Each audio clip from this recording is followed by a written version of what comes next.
Hello friends, welcome to my another blog. তোমরা সবাই কেমন আছো? দেখতেই পাচ্ছ আমি রেডি হয়ে গেছি। আবারও রেডি হওয়ার কারণটা হচ্ছে সোনালি আমাকে ফোন করেছিল ওদের মা মনসা মন্দিরের এখানে আজকে হচ্ছে ডান্স প্রোগ্রাম। আর এদিকে তানিদেরও আসার কথা ছিল, তানি তো আসলো না, প্রায় 9টা বেজে গেছে, আর কখন আসবে।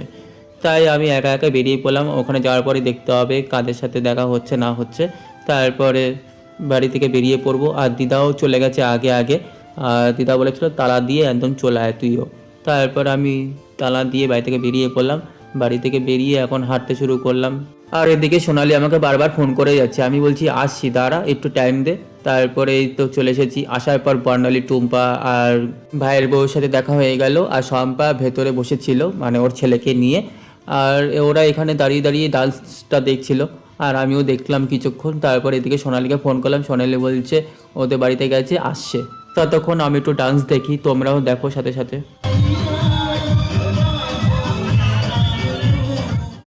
আজকে ডান্স প্রোগ্রামটা ভালোই চলছিল, আর এদিকে ছেলেপেলেরাও নাচতে শুরু করে দিয়েছে। আর এরই মাঝে পূজা, সোনালির বর সবাই চলে এসেছে। তারপর আমরা পাড়ার ভেতরে আরেকটা মনসা মন্দির আছে, সেখানে যাচ্ছিলাম। সেখানে গিয়ে একটু দর্শন করে আসি। বাট আমি বললাম যাবি নাকি, তারপরে চলে গেলাম ওখানে।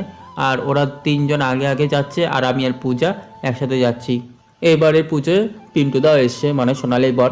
গত 2 বছর ধরে আসেনি, এবছর আসলো। আর পূজার বর তো আসেই না। আর এদিকে পূজার ছেলেকে ও রেখে এসছে, মানে ওর দিদার কাছে, মানে কাকিমার কাছে।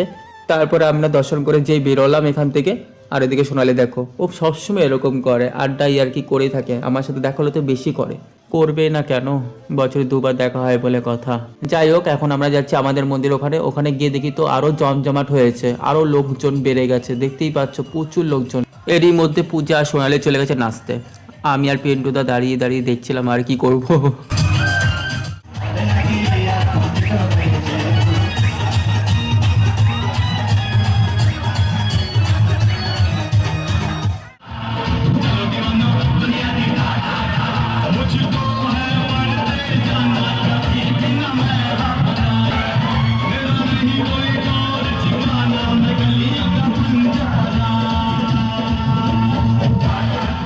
ফাইনালি এদের নাচ কমপ্লিট হলো। এখন বাজে প্রায় 12টা কি 12:30 এরকম টাইম হবে।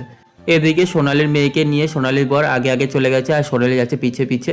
আর আমি এবার পূজাকে টাটা বাই বাই করে আমিও বেরিয়ে পড়লাম। অনেকটা রাত হয়ে গেছে, বাড়ি যাই, বাড়ি গিয়ে রেস্ট নেব। আবার কালকে আসবো, কালকে মনে হয় ফাংশন। তারপরে এই দেখো বাড়িতে চলে এসেছি। বাড়িতে এসে হাত মুখ ধুয়ে ফ্রেশ ট্রেশ হয়ে গেলাম, হয়ে এবার বিছানায় বসে পড়েছি। দিদাও খেতে দিয়ে দিয়েছে। আর এদিকে আমার ব্রেসলেটটা ছিঁড়ে গেছে, মানে টানাটানি করতে গিয়ে ব্যাস ছিঁড়ে গেল। এখন কি করব, মানে অনেক কষ্ট করে লাগিয়েছিলাম, মানে ঠিকঠাক করেছিলাম, আবার সেই ছিঁড়ে গেল। যাই হোক, পুঁতিগুলো রেখে দিয়েছি। চলো খাবার দাবার খেয়ে ঘুমিয়ে পড়বো। এখনকার জন্য রাখছি, দেখা হচ্ছে নেক্সট ব্লগে। টাটা সবাইকে।